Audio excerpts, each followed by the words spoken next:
thank you very, very much.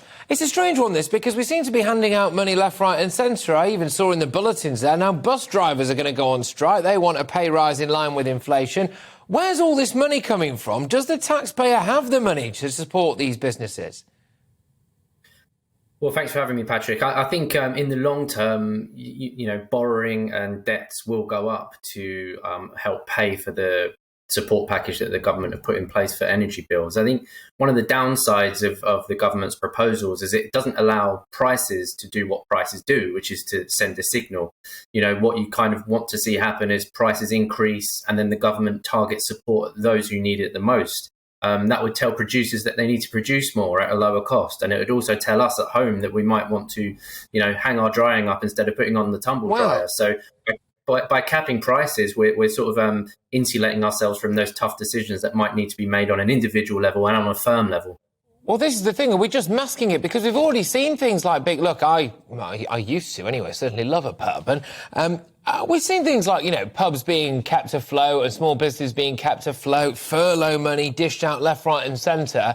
But aren't we just kicking a problem down the road here? It's all very well and good maybe dishing out a bit of money for businesses at the minute to help with their energy costs. But are we going to end up with the taxpayer absolutely skin and businesses still going out of business in 6 months' time?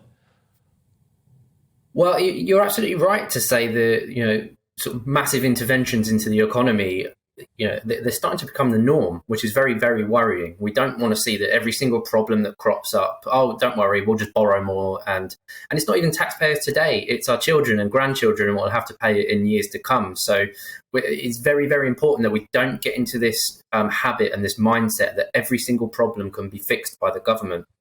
Now, that said, of course, what the government want to do is solve this problem so that they can move on to the mini budget on Friday and start to cut taxes elsewhere and move the conversation on. So maybe they're sort of looking to give with one hand and take with the other. Yeah, well, just talk to me a bit about how that might match up, because the taxpayer has borne an absolutely whopping brunt, and not just this taxpayer, you're right to say it, my future children and possibly their children as well. But at the same time, we're talking a little bit about tax cuts on Friday. What's going on? Well, the government are talking about being sort of unashamedly pro-growth, and that's quite refreshing language, I suppose. And, particularly after a couple of decades of sort of sluggish growth, low levels of productivity, high taxes, high levels of spending. So this new government are coming in with an agenda to cut taxes and get growth going.